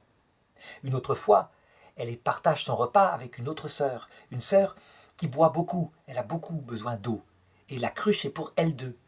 Et bien si bien que le temps qu'elle restera avec ses sœurs, elle ne boit presque pas, elle se contente d'accepter, et c'est comme ça. On pourra dire que ces petites choses, ces petits récits sont ridicules, ça ne sert à rien. Où est l'héroïsme là-dedans? En fait, l'héroïsme, c'est que tout est porté, évidemment, par une vocation. C'est pas la recherche de ces petites choses en elles-mêmes qui compte, c'est le fait de bannir sa volonté propre, d'accepter toutes les humiliations, de ne plus être rien afin que Jésus-Christ seul soit et son prochain. On le sait que par exemple dans les couvents, et principalement dans les couvents de femmes, mais aussi dans les couvents d'hommes, eh bien les sympathies, les antipathies sont présentes. Et Sainte Thérèse, elle est rentrée aussi avec ce caractère. Il y a une sœur en particulier qui lui est vraiment antipathique, mais vraiment antipathique. Eh bien jamais cette sœur ne le saura, au point même qu'un jour, cette sœur va voir Thérèse et lui dit « Mais qu'est-ce qui fait que je vous attire comme cela ? À chaque fois que je vous croise, vous me faites le plus beau sourire. » Autre anecdote, l'histoire de sœur Saint-Pierre, une sœur âgée, perclue de rhumatisme et avec un caractère bien trempé et souvent, je dirais, assez bourru. Eh bien, il faut s'en occuper, évidemment. Il faut par exemple l'accompagner en la tenant par le bras à chaque fois qu'elle doit se déplacer. Mais évidemment, si on marche trop vite, ça ne va pas. Si on ne marche pas assez vite, ça ne va pas. Si on ne la tient pas de telle façon, ça ne va pas. Et c'est sans arrêt des remarques, ça ne va jamais, etc. Eh bien, pendant des jours et des jours et des mois, la petite Thérèse va s'occuper d'elle sans jamais, jamais récriminer devant ses remarques et en s'adaptant toujours à ce qu'elle veut. Une autre occasion se présente. Un jour, elle est chargée, ou plutôt pendant une semaine, elle est chargée de faire la vaisselle. Et la sœur qui l'accompagne, parce qu'elles doivent toujours être deux, c'est sa chère Pauline, sa sœur. Elle aimerait tellement lui parler, surtout en ces moments où leur père est malade. Il a eu ses attaques et véritablement, c'est quelque chose qui les inquiète beaucoup. Elle suffirait de demander la permission à Mère Marie de Gonzague et elle pourrait comme ça échanger quelques mots. Eh bien, elle ne le fera pas. Elle travaille simplement avec sa sœur, sans rien dire, en respectant le silence. Et elle écrira plus tard à quel point elle a souffert de cela à cette époque-là. Et c'est ainsi que passe l'année de son noviciat. Elle se forme intérieurement, spirituellement.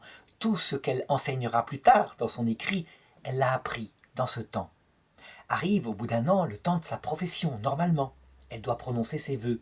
On pourrait dire que la prise d'habit, c'est comme les fiançailles, et les vœux, c'est comme le mariage. On devient l'épouse de Jésus. Mais le supérieur du Carmel, encore une fois, s'y oppose. Elle est trop jeune, ce n'est pas possible. Il faut retarder ça. Et donc, on repousse la date. Ça sera le 8 septembre prochain, jour anniversaire de la Vierge Marie, de sa naissance. C'est évidemment un rude coup pour quelqu'un qui veut se consacrer au Seigneur. Eh bien, elle le transforme en amour, en disant au Seigneur, tu retardes la date du mariage. Eh bien, pour cela, je préparerai une robe de mariée encore plus belle. Et quand tu la trouveras assez riche, eh bien, tu accepteras de me prendre pour épouse.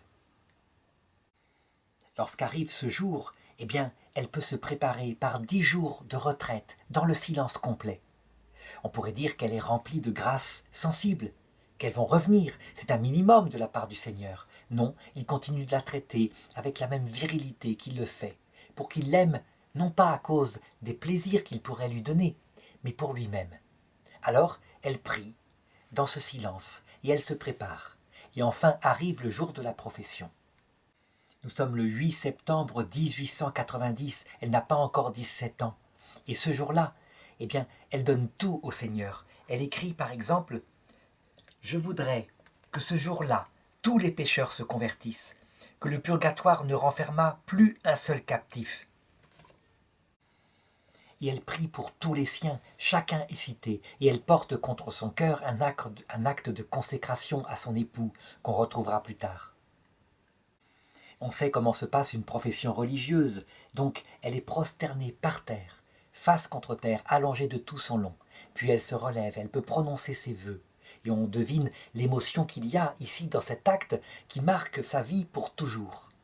Elle a une couronne de roses sur la tête comme une épousée, et elle va la porter le soir au pied de la Sainte Vierge, comme le font d'ailleurs souvent les jeunes mariés.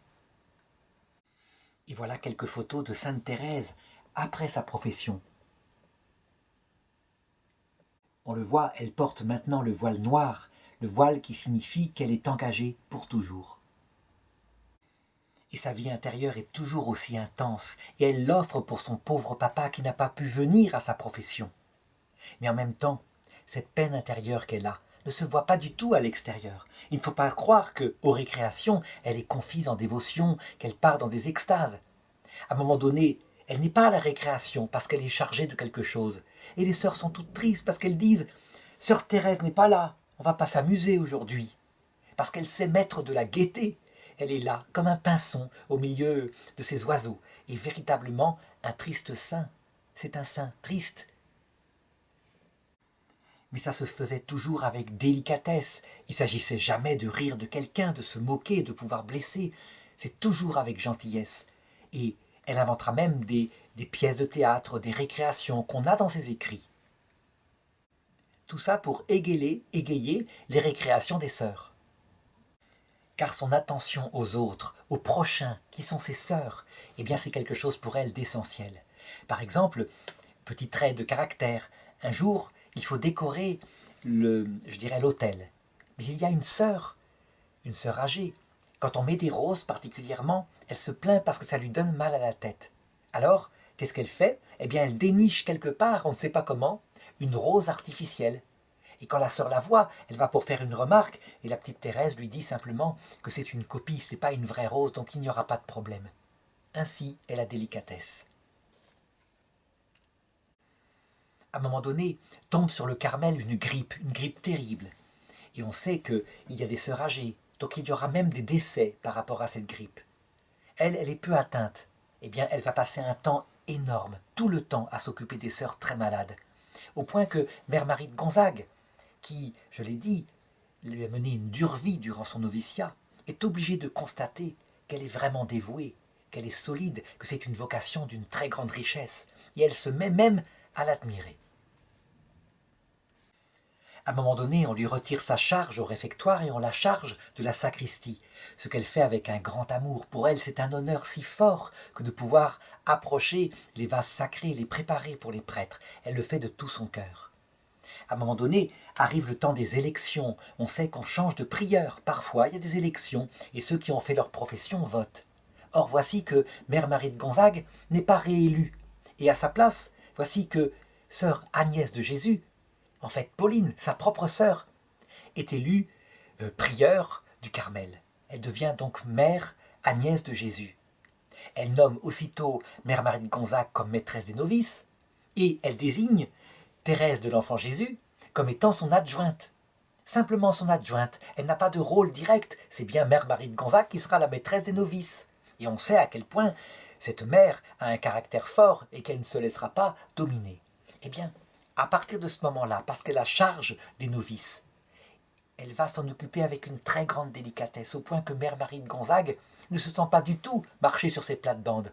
Et pourtant, elle s'occupe des sœurs. Et les novices vont la chérir, parce que son enseignement est extraordinaire, va les préparer de manière extraordinaire à leur profession qui approche. Et elle va même développer pour ces petites novices une spiritualité qui fera d'elle plus tard un docteur de l'Église. C'est la petite voix de Sainte Thérèse de l'Enfant Jésus que je voudrais raconter ici et qui est tout simplement dans l'Évangile. En fait, elle a lu dans l'Évangile que le royaume des cieux appartient aux petits-enfants et que seuls les petits-enfants l'obtiennent. Si vous ne devenez pas comme des petits-enfants, vous n'entrerez pas dans le royaume des cieux. Alors, elle réfléchit et la finesse de sa réflexion devrait être comparée à celle de Martin Luther, vraiment comme un vis-à-vis. Elle sait ses propres faiblesses, elle les connaît parfaitement, elle sait son incapacité d'aimer le Seigneur. Mais au lieu de se dire que, tant pis, elle est incapable, et donc le péché originel la détruit, il suffit de croire et le Seigneur la sauvera, eh bien, elle développe une petite voix d'enfance en disant ceci, parce que je suis incapable, le Seigneur, lui, est capable. Et je suis quoi? Je suis comme une petite fille qui serait dans les bras de son père, et on a monté ensemble dans un ascenseur. Et l'ascenseur, c'est quoi? C'est finalement cette puissance de Jésus qui peut me faire monter, moi, petit enfant incapable, jusqu'au sommet de la montagne. C'est quoi l'ascenseur pour la vie spirituelle? Eh bien, ce sont vos bras, Jésus, le fait de vous faire confiance et de vous aimer. On pourrait dire, mais il y a une très grande proximité avec Martin Luther, qui lui aussi indique que c'est la confiance qui sauve.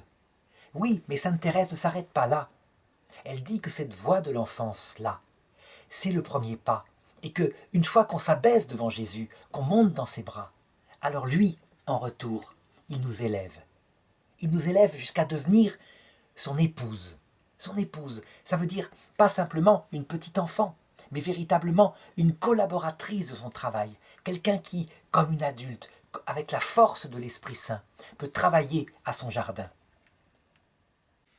On voit en fait ce qui différencie Martin Luther de la petite voix de Sainte Thérèse de l'Enfant Jésus, c'est que Martin Luther s'arrête à l'enfance handicapée dans les bras de Jésus, détruite par le péché originel, incapable de rien. Thérèse dit, elle, au contraire, que Jésus donne des grâces et qui fait que ces grâces peuvent élever à devenir véritablement collaboratrices. Portée par la grâce, on devient une personne qui aime en vérité, en vérité.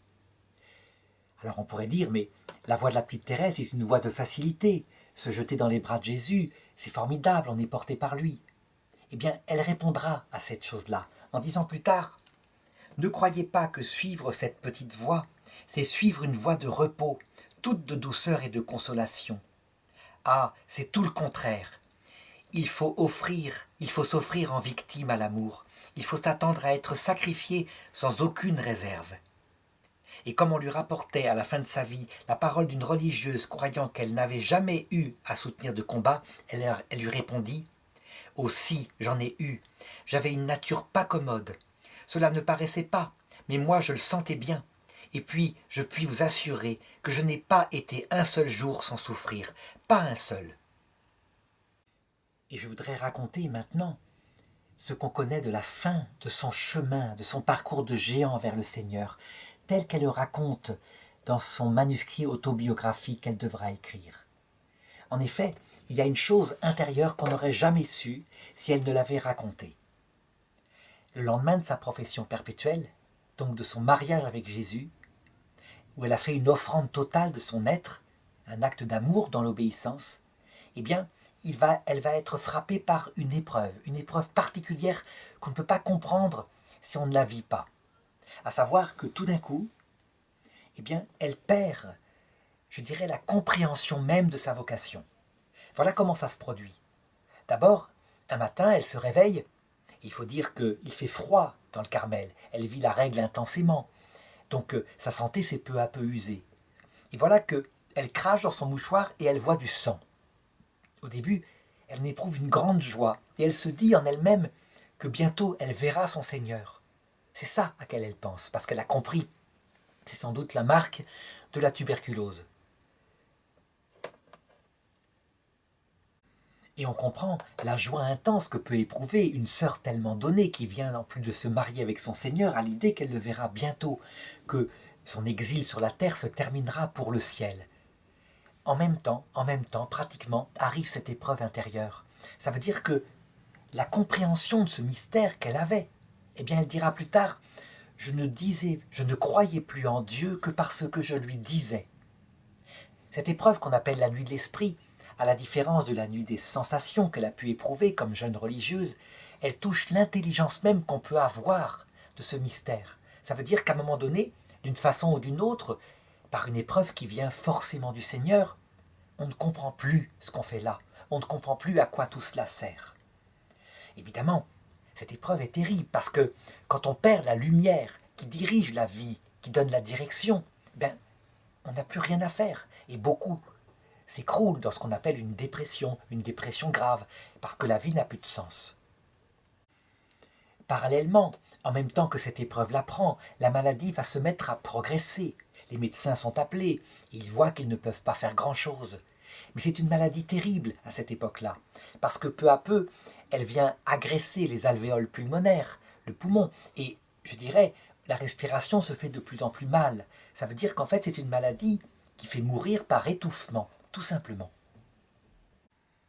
Eh bien, elle tient dans sa vocation. Ça veut dire que tout ce qu'elle a compris, elle s'en sert. Et elle se dit que offrir cette maladie et cette mort, qui ne sont pas agréables du tout, eh bien, ce sera plus qu'être missionnaire en Afrique. Ça permettra de sauver encore davantage des âmes. Donc elle décide de faire de sa vie une offrande à la miséricorde de Dieu. Les sœurs qui la regardent, qui voient bien qu'elle décline, voient en même temps son sourire permanent, sa joie de vivre, et donc se disent que certes la maladie l'atteint, mais qu'au moins elle a des consolations spirituelles. Ce n'est pas du tout le cas. Évidemment, certaines sœurs qui ont plus de confidence venant d'elles se rendent compte que c'est une épreuve terrible qui est en train de l'atteindre, et c'est là que l'idée vient à une de ses supérieures de l'occuper, de pouvoir occuper ses jours, de telle façon qu'elle puisse écrire sa vie. Voilà quelque chose qui va faire passer la maladie et en tout cas l'épreuve spirituelle qu'elle vit. Voici une photo de Sainte Thérèse de l'Enfant Jésus sur son lit de maladie, là où elle va écrire cette fameuse histoire de l'âme dont je parlais au début de cette vidéo. L'idée des sœurs, et en particulier de Mère Agnès de Jésus, c'est que ce témoignage qu'elle aura écrit, eh bien, on pourra le distribuer à d'autres Carmels. Et comme ça, à d'intra de la communauté, on aura la vie d'une sœur qui a été particulièrement donnée à Dieu pour, je dirais, la croissance spirituelle des autres sœurs. Du coup, en même temps, eh bien, cette sœur, Pauline, eh bien, il lui arrive de noter certaines réflexions que fait sa petite sœur lorsqu'elle est sur son lit de douleur. Et c'est ainsi qu'on aura les derniers entretiens de Sainte Thérèse de l'Enfant Jésus avant sa mort. Certaines réflexions sont bouleversantes et indiquent le niveau de la souffrance qu'elle vit. Par exemple, à un moment donné, elle fait cette remarque-là. « Je comprends maintenant ceux qui se tuent. Je comprends maintenant ceux qui se tuent. » On peut dire que si elle comprend ce que c'est que se suicider, parce qu'on souffre tellement, c'est que vraiment, elle a connu non seulement la souffrance physique par cet étouffement progressif, mais aussi le désespoir. C'est une épreuve que Jésus a connue à la croix. « Mon Dieu, pourquoi m'as-tu abandonné ?» Son trésor étant le Père. Quand le Père se cache, eh bien évidemment, Jésus connaît cette même nuit de l'esprit qu'a connue la petite Thérèse de l'Enfant Jésus. On pourrait dire, en regardant une telle chose, mais pas étonnant que Jésus ait si peu d'amis, quand on regarde comment il les traite, comment est-il possible qu'il traite ainsi celles qui viennent se donner à lui, après son acte d'offrande à son amour miséricordieux. Il faut comprendre que, en fait, s'il pouvait nous éviter ces souffrances, il le ferait. Il a prié pour ça lors de son agonie au Jardin des Oliviers. Mais, réellement, sa petite Thérèse, son épouse, il sait qu'il peut compter sur elle, dès cette terre, et que ces épreuves-là, qui vont façonner son cœur, pour qu'il meure à lui-même. Si le grain de blé tombé en terre ne meurt pas, il reste seul. Mais s'il meurt, il porte beaucoup de fruits. Parce qu'il est nécessaire, pour entrer dans la vision de Dieu, la vision de la Trinité, de mourir à soi-même. On ne pourrait pas supporter de voir un tel Dieu, jaillissement d'humilité, lui le Tout-Puissant, qui s'abaisse au-dessous de nous pour nous élever et faire de nous le roi et la reine de son cœur, un royaume de prêtres. Si on était soi-même mort à soi-même, on ne supporterait pas la vision d'un tel feu. Eh bien, c'est ce qui se passe. Il prépare son cœur, en fait. Et évidemment, le passage par la croix est un passage quasi indispensable. Qu'y a-t-il de plus puissant pour nous faire saisir notre propre misère que d'avoir connu une épreuve de désespoir? Personne donc ne devine son épreuve intérieure, et les petites novices viennent la voir sans arrêt pour lui demander un conseil spirituel ou un conseil concernant une petite peinture qu'elles font. Le moindre effort la fatigue puisqu'elle étouffe. Et à un moment donné, Mère Agnès de Jésus s'en rend compte et essaye d'écarter les sœurs pour la laisser vraiment se reposer. Mais elle lui répond, « La charité fraternelle, il n'y a que ça qui compte, il n'y a que ça qui compte. » C'est la principale des vertus. On aime Dieu dans la mesure où on la pratique. Et donc, les sœurs peuvent toujours venir la voir. Et elle écrit, et elle raconte tout dans son livre. Et on peut dire que toutes les petites histoires, y compris celles que j'ai racontées de sa toute petite enfance, servent d'illustration pour progresser vers le Seigneur. Si bien qu'il en ressort un livre magnifique de fraîcheur. Pas du tout mièvre, parce que c'est porté par une âme de feu, évidemment. Elle se souvient aussi de toutes les leçons de catéchisme que lui avait donné sa sœur, ce qui lui fait qu'avec cette plume qu'elle a, qui est si simple, elle peut donner des enseignements d'une extrême profondeur. Elle se souvient par exemple un jour, quand elle était petite, qu'elle avait demandé à sa sœur si certains étaient plus heureux au paradis que d'autres. Et sa sœur, voulant lui expliquer, avait pris son tout petit dé à coudre et avait pris un grand verre, le verre de bière qui servait dans la maison. Et tous les deux, elle les avait remplis d'eau. Et puis elle avait demandé à sa petite sœur, « À ton avis, lequel des deux est le plus plein ?» Les deux étaient pleins, complètement. Eh bien, elle lui avait répondu, « C'est pareil au ciel. Celui qui a un petit désir a son petit désir totalement comblé, et donc il est totalement heureux. Mais celui qui a un grand désir a son désir totalement comblé, et il est totalement heureux, si bien que, en plénitude, tout le monde est bien heureux au ciel. » Quelle leçon, quelle pédagogie aussi, à travers un si petit exemple. Et dans son livre, ce sont des milliers de leçons dignes des plus grands docteurs de l'Église qui sont écrits ainsi, simplement. Par exemple, elle raconte comment, quand elle était jeune, elle aurait souhaité être missionnaire, mais qu'en fait, elle avait d'autres désirs, bien cachés. Elle aurait aimé être prêtre. Et comme elle aurait porté avec ferveur l'Eucharistie dans ses mains pour le montrer à ses frères, cette vocation de prêtre, elle la sentait brûler en elle. Et elle aurait aussi aimé être martyre. Elle avait même demandé au Seigneur, après sa profession, comme quoi ce désir ne l'avait pas quitté, d'être martyr non seulement d'esprit, mais aussi de corps. Et elle était exaucée, on peut le dire, par la nuit de l'esprit et par ce martyr de son corps. Et elle disait, je cherchais quelque chose qui dépasse toutes ces vocations que je sentais brûler en moi. Quelle serait la vocation? Et un jour, je trouvais ce texte de saint Paul où il disait que au-dessus de toutes les vertus, il y avait la charité. Et c'est ce jour-là que je compris quelle serait ma vocation dans l'Église. Dans le cœur de l'Église, ma mère, je serais l'amour. On peut dire qu'en lisant Sainte Thérèse, et ce texte-là en particulier, eh bien, toutes les femmes qui actuellement féministes rêvent d'être prêtres pour l'égalité des hommes et des femmes, ont la réponse. Il y a bien plus grand. C'est la vocation de sainteté particulière qui n'est pas réservé aux femmes, mais qui est manifesté particulièrement sacramentellement dans les femmes, être l'amour et l'humilité. Parce que ce sont les choses les plus grandes qui font qu'au ciel, la Vierge Marie est la reine des anges. Et la maladie progresse. À un moment donné, elle ne peut même plus tremper la plume dans son encrier. C'est trop loin comme geste. Alors elle se contente d'un crayon et elle continue d'écrire, dans l'obéissance, sa vie qu'on lui a demandé d'écrire. Ces dernières lignes, eh bien, elle les consacre à l'apostolat. Elle les écrit pour les pauvres pécheurs, pour les inviter à la confiance, parce que rien ne saurait échapper au pardon quand on se repent. Et elle écrit ceci. Ah, je le sens, quand même j'aurai sur la conscience tous les crimes qui se peuvent commettre. Je ne perdrai rien de ma confiance, j'irai le cœur brisé de repentir me jeter dans les bras de mon Sauveur. Et elle garde son humour. Un jour, elle dit à ses sœurs, « Il se peut qu'un jour vous me trouviez morte dans mon lit. Eh bien, sachez, si vous me trouvez morte un matin, n'ayez pas de peine, c'est que papa, le bon Dieu, sera venu me chercher tout simplement. » Une sœur infirmière lui demande un matin, « Que faites-vous toute la nuit ?» Elle répond, « Je prie. » Et la sœur lui répond, « Mais que vous pouvez-vous bien dire au bon Dieu ?»« Je ne lui dis rien, je l'aime. » Et on saura plus tard en lisant son journal qu'elle l'aime sans en recevoir aucune consolation sensible, mais aucune consolation intellectuelle non plus. Elle ne comprend plus. Elle dit à un moment donné, « Quand bien même il me tuerait, je l'aimerais encore. » C'est une phrase qu'avait aussi prononcée sainte Thérèse d'Avila. Elle l'a fait sienne.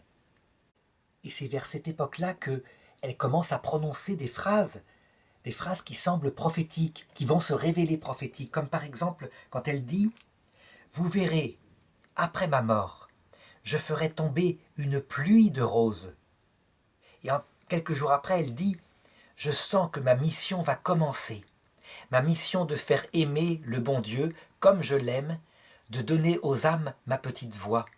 Je veux passer mon ciel à faire du bien sur la terre. » Un jour, une novice lui demande, naïvement, « Vous souffrez beaucoup, n'est-ce pas ?» Et elle répond, « Oui, mais je l'ai tant désiré. » Elle ajoute, « Oh, comme il faut que le bon Dieu soit bon pour que je puisse supporter ce que j'endure. » Les médecins étaient dans l'admiration devant ce qu'elle supportait. On sait quelle souffrance est cette maladie horrible qui arrache à la vie de cette façon par étouffement. À notre époque, on utiliserait certainement de la morphine. À l'époque, on ne le fait pas vraiment. Il n'y a pas vraiment des soins palliatifs comme aujourd'hui. Et donc on vivait très souvent la mort jusqu'au bout. Si sainte Thérèse vivait à notre époque, est-ce qu'elle accepterait de la morphine, des soins comme cela? Certainement que oui, elle l'accepterait, parce qu'il ne s'agit pas de faire, je dirais, du masochisme, loin de là. En l'occurrence, elle demanderait certainement d'être soulagée des souffrances physiques, mais de toute façon, personne ne pourrait la soulager de la nuit obscure qu'elle vivait à ce moment-là. Quant à être endormie, comme on le fait, ça veut dire dans une sorte d'euthanasie par le sommeil profond, elle l'aurait certainement refusé, ne voulant pas laisser échapper cette capacité, cette possibilité d'offrir sa vie pour les pauvres pécheurs. Le 29 septembre 1897, elle demande « Ma mère, est-ce l'agonie? Ne vais-je pas mourir ?» Et on lui répond que peut-être Dieu veut prolonger encore un peu le martyre. Alors elle répond « Eh bien, allons, allons. Oh, je ne voudrais pas moins souffrir. » Plusieurs fois, on sonne les sœurs, on les appelle parce qu'on croit qu'elle va mourir. Et les sœurs, évidemment, veulent assister à sa mort, comme elles assistent à la mort des autres. Parce qu'on dit aussi que, quand arrive la mort, les anges viennent chercher l'âme de celui qui meurt. Dans la journée, elle dit aussi « Je veux encore souffrir, je veux bien. » Et le soir, son visage s'altère davantage. L'oppression est terrible, elle ne peut plus respirer. Elle serre son crucifix entre ses mains. Elle le regarde longuement. Elle dit « Oh, je l'aime, mon Dieu, je vous aime » parce qu'elle étouffe, elle ne peut pas prononcer ça. Et sa tête retombe ensuite en arrière. On la croit morte. Alors vite, on sonne la cloche pour appeler toutes les sœurs. Et alors, dans cette petite infirmerie, la communauté s'agenouille silencieuse. Et voilà que Thérèse se redresse. sa figure s'anime, ses yeux revivent. Un bonheur inexprimable, elle regarde un endroit précis dans la pièce. Toute trace de souffrance a disparu. Ça dure le temps d'un credo, puis elle ferme les yeux. C'était fini, elle venait de quitter la terre.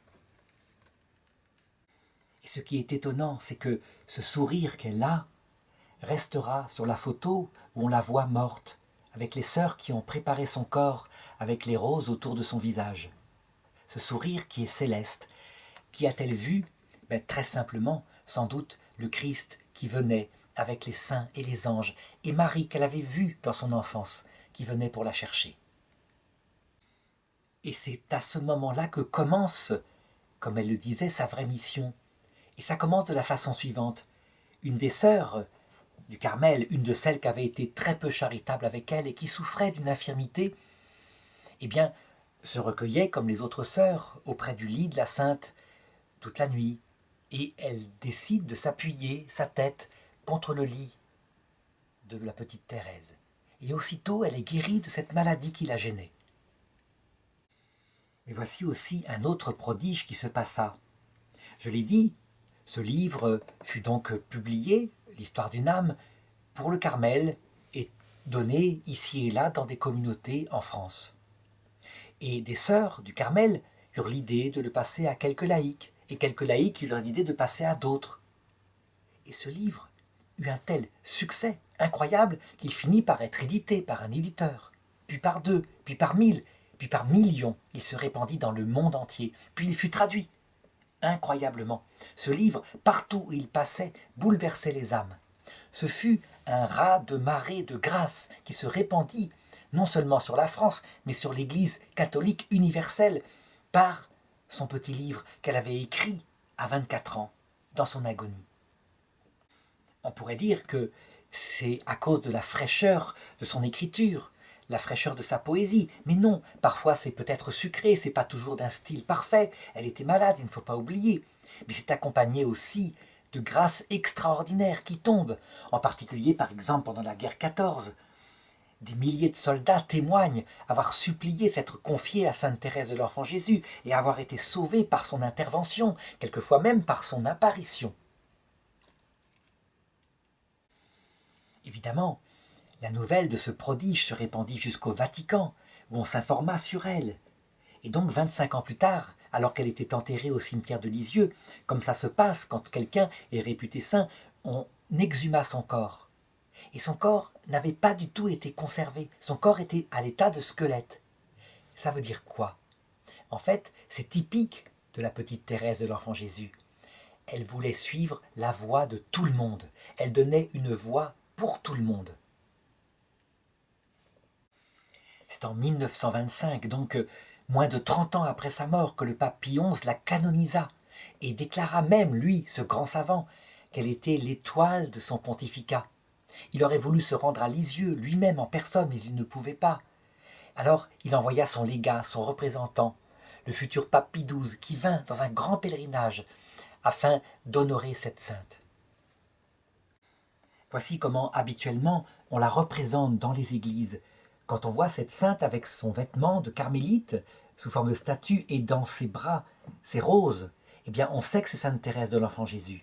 Il est évident que les roses représentent les pluies de grâce qu'elle fait tomber sur la terre, à l'image de la Vierge Marie, d'où son surnom de Petite Vierge, la Petite Sainte Vierge.